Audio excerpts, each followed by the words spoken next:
আসসালামু আলাইকুম। এটিএন বাংলার গ্রামগঞ্জের খবরে সবাইকে স্বাগত জানাচ্ছি। আমি নাইম ফাথু মুবিন। শুরুতেই সংবাদ শিরোনাম। প্রতিহিংসা নয়, শান্তির সমাজ গড়ার আহ্বান বেগম খালেদা জিয়ার। দ্রুততম সময়ের মধ্যে জাতীয় নির্বাচন দাবি তারেক রহমানের। নয়াপল্টনে বিএনপির সমাবেশে নেতাকর্মীদের ঢল। 15 সদস্যের অন্তর্বর্তীকালীন সরকারের তালিকা রাষ্ট্রপতির কাছে দিলেন ছাত্র আন্দোলনের সমন্বয়করা। কাল দুপুরে দেশে ফিরবেন ডক্টর মোহাম্মদ ইউনূস। পুলিশের প্রতিটি সদস্য যাতে বলিষ্ঠ মনোবল ও সাহসিকতার সঙ্গে দায়িত্ব পালন করতে পারেন সেই বিষয়ে প্রয়োজনীয় পদক্ষেপ নেওয়ার নির্দেশ রাষ্ট্রপতির। আবারও পেছাচ্ছে এইচএসসি ও সমমানের পরীক্ষা। দেশজুড়ে চলা সহিংসতায় প্রশ্নপত্র পুড়ে যাওয়ায় এই সিদ্ধান্ত জানিয়েছে শিক্ষা মন্ত্রণালয়। এবং কুষ্টিয়া জেলা কারাগার পালালো বেশ কয়েকজন কয়েদি। বন্দীদের মুক্তি দিতে দেরি হওয়ায় সিরাজগঞ্জে কারা ফটকের সামনে সংঘর্ষ। শুনছেন সংবাদ শিরোনাম, এবারে বিস্তারিত।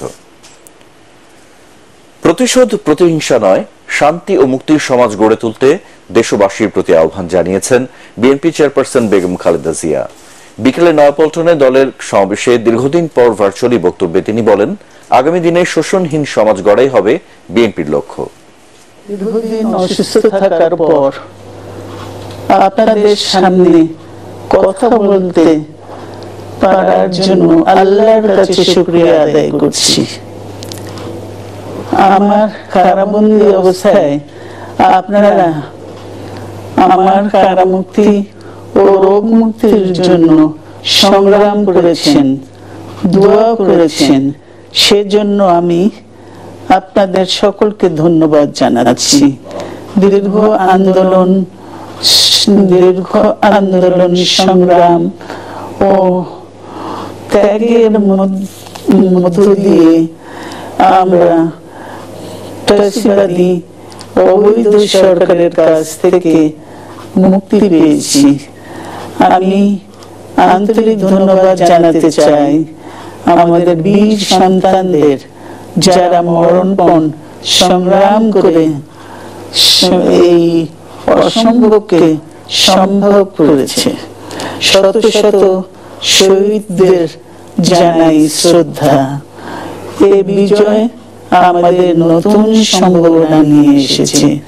দীর্ঘদিনের নজিরবিহীন দুর্নীতি, গণতন্ত্রের ধ্বংসের স্তূপের মধ্য থেকে আমাদের নির্মাণ করতে হবে এক সমৃদ্ধ বাংলাদেশ। ছাত্র তরুণরাই আমাদের ভবিষ্যৎ। তরুণরা এই যে স্বপ্ন নিয়ে বুকের রক্ত ঢেলে দিয়েছে, সেই স্বপ্ন বাস্তবায়নে করতে মেধা, যোগ্যতা, জ্ঞান ভিত্তিক গণতান্ত্রিক বাংলাদেশ গড়ে তুলতে হবে। শোষণহীন সমৃদ্ধ বাংলাদেশ। সকল ধর্মের গোত্রের অধিকার নিশ্চিত করতে হবে। শান্তি, প্রগতি আর সাম্যের ভিত্তিতে আধুনিক বাংলাদেশ নির্মাণে আসুন আমরা তরুণদের হাত শক্তিশালী করি। ধ্বংস নয়, প্রতিশোধ নয়, প্রতিহিংসা নয়, ভালোবাসা, শান্তি ও জ্ঞান ভিত্তিক সমাজ গড়ে তুলি। আল্লাহ হাফেজ। বাংলাদেশ জিন্দাবাদ। দ্রুততম সময়ের মধ্যে জাতীয় নির্বাচনের মাধ্যমে জনপ্রতিনিধিদের কাছে ক্ষমতা হস্তান্তরের আহ্বান জানিয়েছেন বিএনপির ভারপ্রাপ্ত চেয়ারম্যান তারেক রহমান।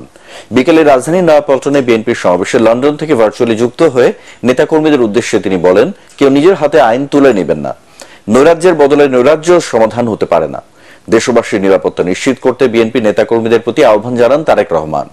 বিশিষ্ট জনদের সমন্বয়ে দ্বিকক্ষ বিশিষ্ট সংসদ চালুর পরামর্শ দেন তিনি।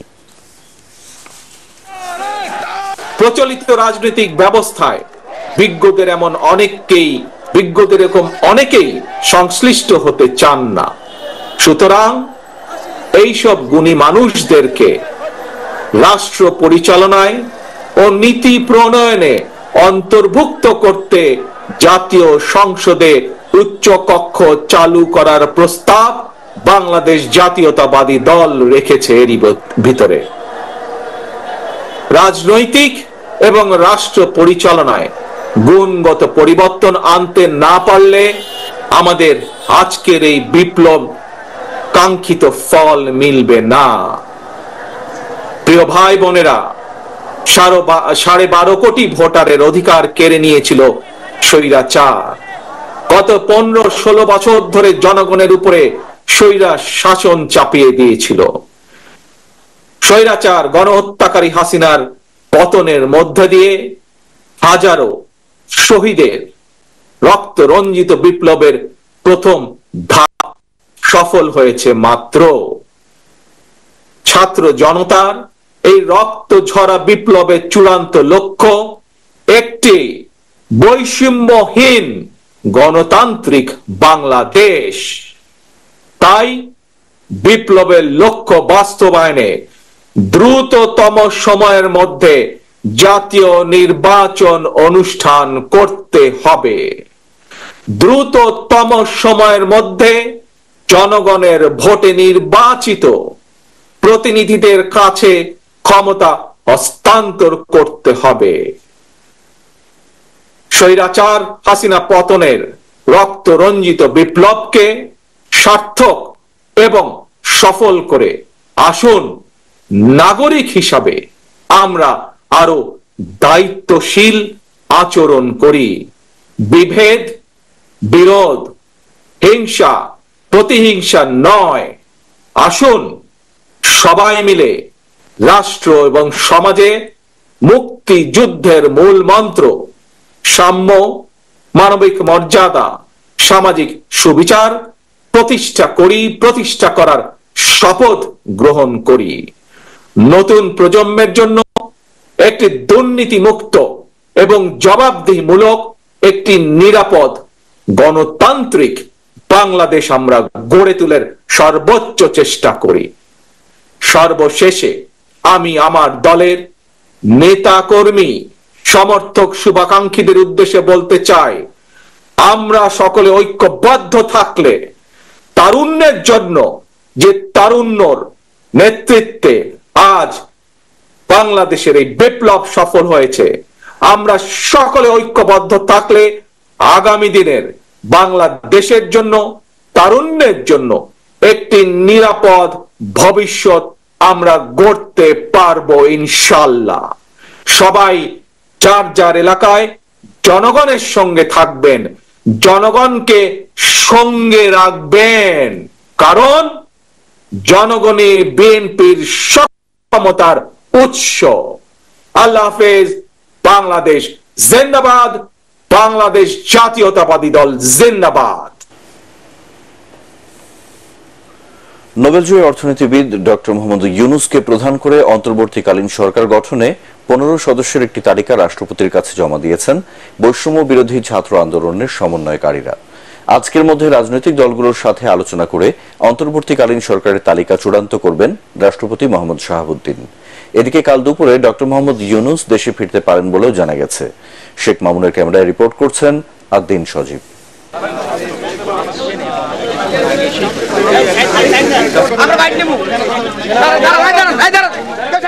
সারা বাংলার ছাত্র নাগরিক তো বটেই, গোটা বিশ্বের বাংলা ভাষাভাষী মানুষ এবং আন্তর্জাতিক নানা মহল তাকিয়েছিল এই মুহূর্তের জন্য।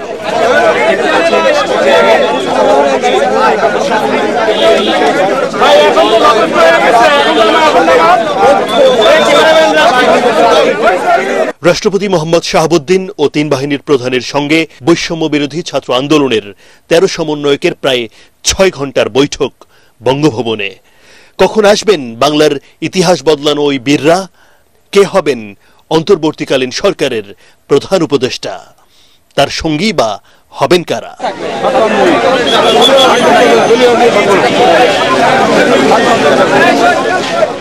দিনভর এমন অনেক প্রশ্নের উত্তর জানতে টেলিভিশনের পর্দায় চোখ কোটি কোটি মানুষের।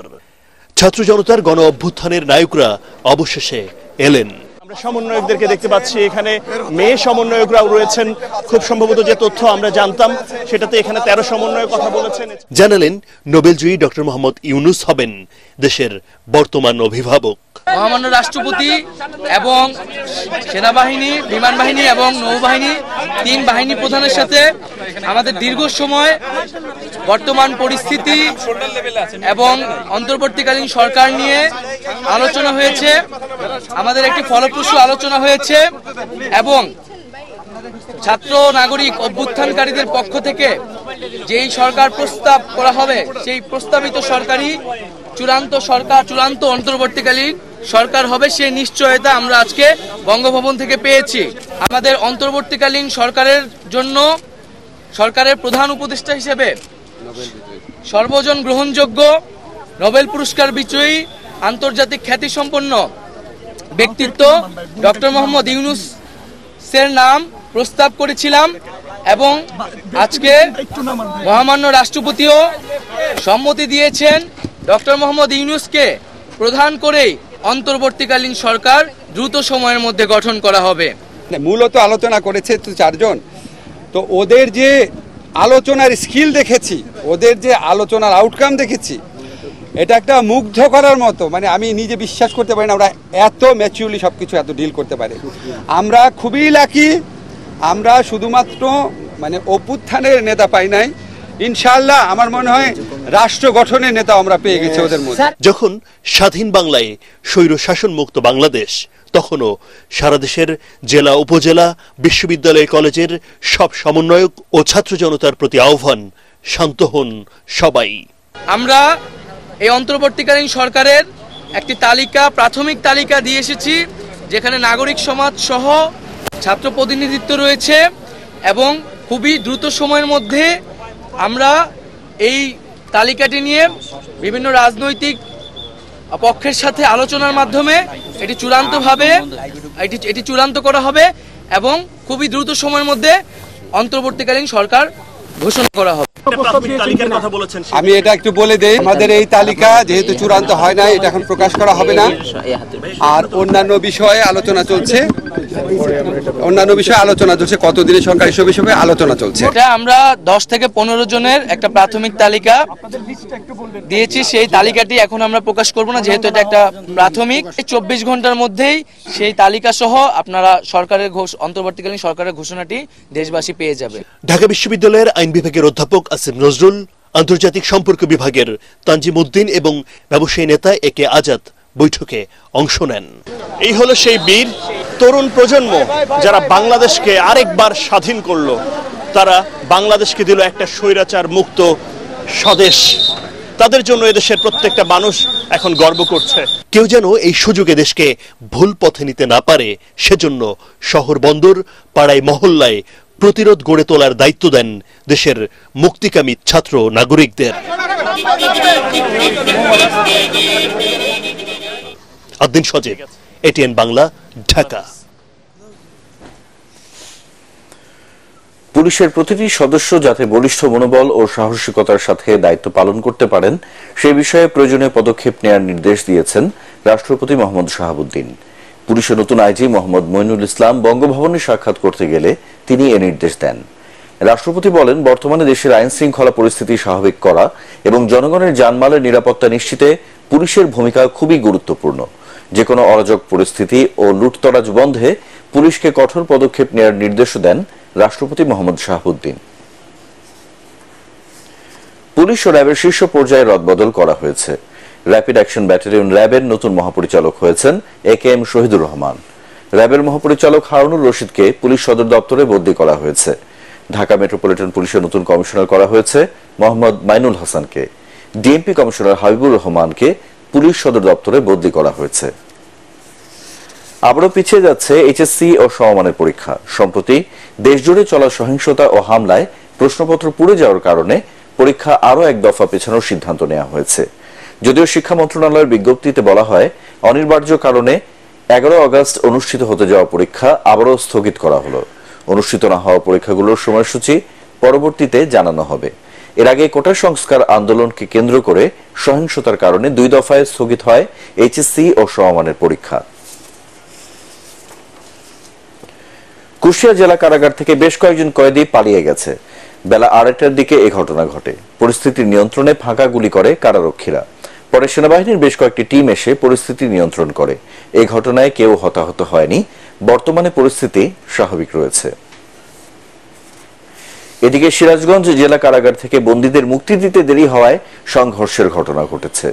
জেলা বিএনপির সাধারণ সম্পাদক সাইদুর রহমান বাচ্চু জানান, বৈষম্য বিরোধী আন্দোলনের সময় আটক বন্দীদের জামিন আদেশ নিয়ে দীর্ঘ সময় অপেক্ষা করছিলেন স্বজনরা।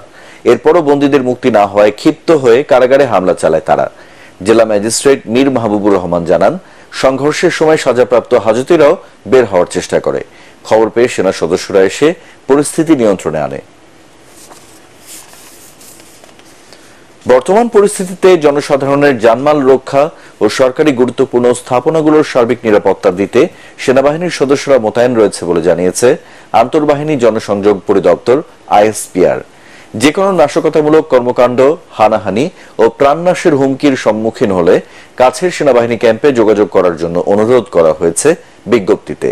এতে কোন রকম মিথ্যা তথ্য প্রদান ও গুজবে আতঙ্কিত হয়ে সেনাবাহিনীকে বিভ্রান্ত করা থেকে বিরত থাকতে বলা হয়। সেনাবাহিনী ক্যাম্পের সহায়তা পেতে প্রতিটি জেলার জন্য ভিন্ন ভিন্ন নম্বর দেওয়া হয়েছে।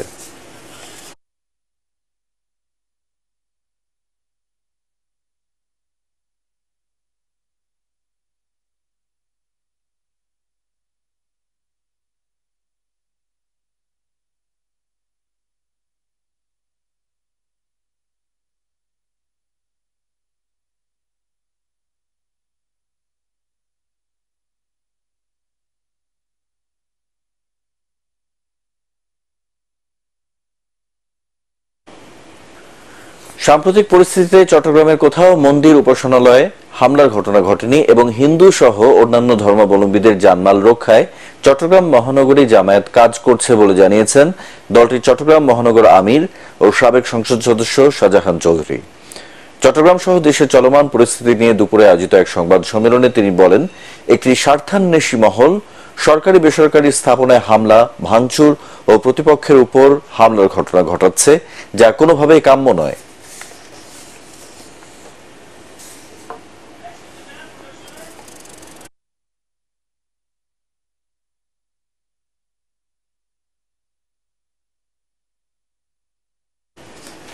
পরবর্তী সংবাদ দেখার আমন্ত্রণ জানিয়ে এখনকার মতো শেষ করছি। গ্রামগঞ্জের খবর এটিএন বাংলার সংবাদ ইউটিউবে দেখতে ব্রাউজ করুন youtube/ATN Bangla News। ধন্যবাদ।